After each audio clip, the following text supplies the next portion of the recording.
So with the challenges ahead now being realised, those who perhaps weren't ready to exit their business or indeed commit to buying one can now at least plan ahead with some degree of certainty. Although certainty might not be guaranteed. The Office for Budget Responsibility, the Bank of England, they've all been voicing their concerns, as indeed have the UK bond markets. The latest projections from the OBR has indicated that the economic outlook has deteriorated since last year. Their initial forecast suggests that Reeve's fiscal headroom, previously estimated at nearly 10 billion, has been eroded by poor economic data.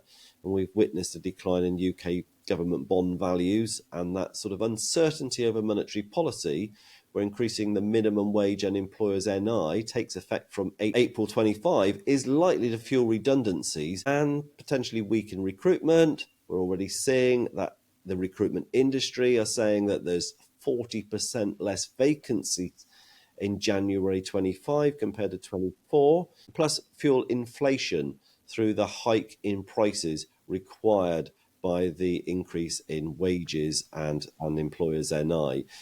Anand, do you feel that these factors could sort of prevent further interest rate reductions and that could lead to potential tax rises to balance Rachel Reeve's books?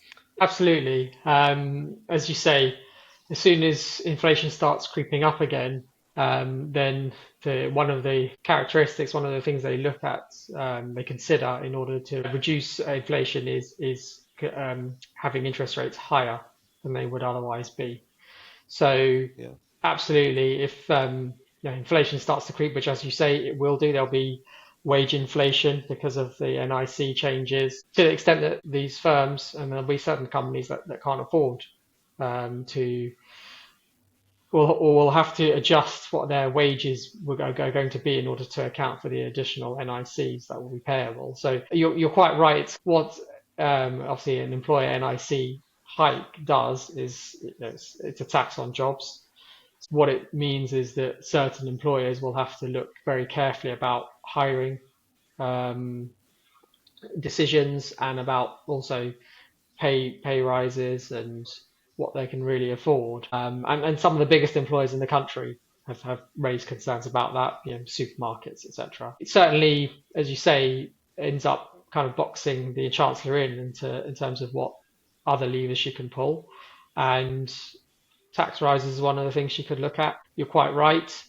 What was useful in the last budget, for example, in terms of the capital gains tax changes, was that they were signposted. So yes, there's going to be changes. Yes, some were immediate, but actually some of them, like the business asset disposal relief, is being staggered. Equally with the inheritance tax as well. Time has been given, and the pension changes, time has been given to have consultations, and we're not bringing in changes straight away. So whilst we know what's on the agenda, you're quite right. That doesn't mean that that's where it stops. We've got I think they call it a fiscal statement now, later this month. They're not calling it a budget. So we wait to see whether there's any other tax changes as soon as that, any other announcements, any other areas that they want to look at. But as with all these measures, as a business owner, you want to deal with the certainties of what you know is actually in place as we stand. And I think sometimes the rationale of sitting and waiting can be problematic. Again, if we go back to pre-budget last year, a number of people decided to set up trusts to gift some shares in their trading businesses in order to obtain some IHT relief and sort of lock that in. And whilst that opportunity is still available now, it's to a more limited extent than it was pre-budget. So I think well-informed people were cautious and said, actually, this is the time to do it. And it fixed in the previous rules rather than, let's see what the budget does. Often budget changes are on that day. And so therefore, if you wait till then, it's too late. I think it's about working with what you know and what's actually the rates right now, isn't it? Exactly. And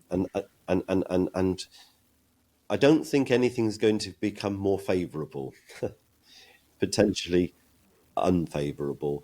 That once in a parliament measure which raised 40 billion in taxes and increased public spending by 70 billion per year is supposed to restore financial stability. But unfortunately, if the markets do react and contract with less taxes raised, she is leaving the door wide open for another tax hike. So, I think it's about if sellers want to know where they stand, is do things now and what they can do. Also, in our industry, and the average age of an advisor is around 58. So that does mean that there's a lot of advisors and owner businesses that are going to be in their 60s and 70s. So unfortunately, age is not on their side. And so if they want to get something done, this Parliament's got another 4 and a bit years left to run, might well come in for another repeat term. But even if another government comes in, unwinding tax increases is very difficult, isn't it? Because where do they get that revenue from elsewhere? So I think people just got to make a decision and do something about it. I quite agree with you. Often when a government introduces a tax rise, clearly it's normally unpopular, and then the incentive for a successor government to remove that tax rise is not quite there, because it's the previous government that did that. And as you say, if it's a revenue raising measure and it's been successful in raising revenue for the exchequer, then they're less likely to change those rules. And if they were to, where else would they get the money from? So you're quite right in thinking that the next government, I would be surprised if the first thing on their agenda is to reverse any of these changes straight away, because they've got no need to. I think the general feeling is, Anand, that a lot of people felt that the CGT, me included, were potentially going to be higher than the 24% that it came out at. There was a real worry that it was going to be a marginalised tax. And that was very scary indeed, especially when you come to selling your business. So, I do feel that why we're seeing so much activity currently in the market is because, those vendors are actively engaging with us right now. Some of them are trying to get in before the business asset disposal relief changes from 10 to 14% from the 6th of April 2025. And I'm pretty sure that we're going to see that continue for the next 12 months before it rises to 18%. It makes a huge difference. It's between a 40 to 80% increase on that particular tax. And, as we've already said, are we confident that there won't be any further increases to capital gains tax from that 24%? So I certainly see a lot of activity. How do you see the M&A market as a sort of chartered tax specialist working in that M&A space and working with some of the larger business consolidators? Yeah, I quite agree. I think our experience since the budget has been that there hasn't been a drop off in activity. There's still a number of vendors wanting to sell. As you rightly say, there's a number of acquirers in the market. And actually, outside of any tax considerations, the acquirers we're seeing are often non-UK acquirers even. I think there's a number of, in our experience, we've seen European acquirers actually. So there's a lot of money in continental Europe, and people still see the UK, even outside of the EU, people still see the UK as quite an attractive market, potentially undervalued market. So there are a number of consolidators in Europe, a lot of private equity in Europe, which maybe people don't traditionally think of, but there are a lot of aggregators on the continent that are looking at UK businesses to bring within a global group. And we've certainly experienced that. We've done 4 or 5 tax due diligences in the past 12 months with these non-UK acquirers. And to be honest with you, that's largely what we see. I think in my time in tax in general, it's quite rare to see a UK transaction. Often it is foreign money. Coming in and acquiring UK businesses. We too, exactly the same, Anand. We're working with private equity now, from whether it's from America, from UAE, from Europe as well. It's a regular feature now. But in addition, obviously we're still working very much in the UK market with UK firms also looking to get in on this space.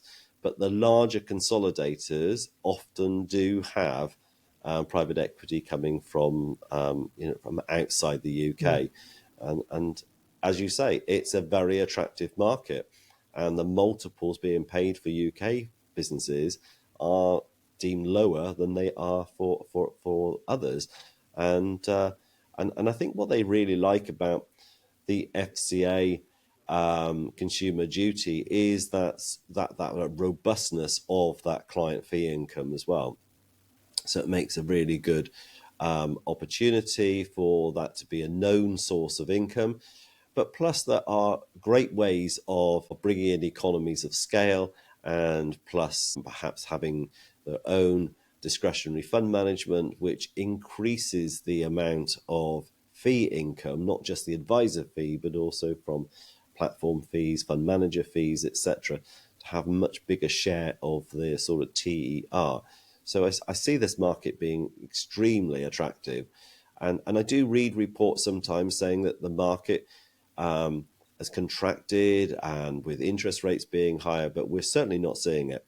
We are constantly seeing that, big budgets, big amounts agreed to buy quality firms. I think what has changed to a degree is that some of the bigger PE firms are increasing the thresholds so that they only want to look at businesses where there's a higher average holdings per client household, or that they only want to get involved with deals that are in the hundreds of millions of funds under management, etc. So that's a slight change that we're seeing there. But overall, there is very much a big appetite for doing business.